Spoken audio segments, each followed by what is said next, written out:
ఈ ప్రభుత్వం వచ్చింది కదా, ఎలా ఉంది? ఏమో నాకైతే నచ్చలేదయ్యా. అంటే ఇప్పుడు ఉచిత గ్యాస్ అన్నాడు కదా, ఎలా ఉంది? డబ్బులు ఇచ్చారు, అదే బుక్ చేసాం. ఇప్పుడు బుక్ కోసం బ్యాంక్ కోసం వచ్చాము. అది డబ్బులు పడలేదంట. మరి ఆయన తినేసాడో తెలియదు, ఏం చేయాలి. అంటే 24 గంటలు పడతాయి అన్నాడు కదా. ఏది పడలేదు. అంటే మరి చంద్రబాబు నాయుడు గారు మంచి చేస్తున్నా అంటున్నాడు కదా ప్రజలకి. మరి ఏమో మంచి చేస్తున్నాడు, చెడు చేస్తున్నాడు ఇప్పుడే కాదు తెలుస్తుంది. మరి అది కూడా మనం చెప్పలేము కదా. అది నాకు జగన్మోహన్ రెడ్డి ఉన్నప్పుడు మీకు అనేది ఎలా అనిపించింది? బాగానే ఉంది. అప్పుడు జగన్ పెట్టిన పథకాలన్నీ మీకు అందాయా? అందినాయి అంది వచ్చినాయి. అంటే 5 సంవత్సరాలలో జగన్ చేసిన అన్ని మోసాలు అంటున్నారు కదా, ప్రజలు మోసం చేశారంటారు జగన్. అదే ఇప్పుడు నాకు తెలియదండి, నాకు అంతకన్నా ఎక్కువ చెప్పలేదు. ఇప్పుడు పెట్టిన పథకాల్లో మీకు ఏమైనా అందాయా? చంద్రబాబు పెట్టిన వస్తుందండి, మా ఆయనకి వస్తుంది, ఏది లేదు.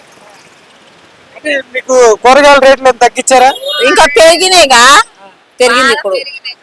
ఊరకాయలు పెరిగినాయి, నూనె ప్యాకెట్ కూడా 140 అయినాయి.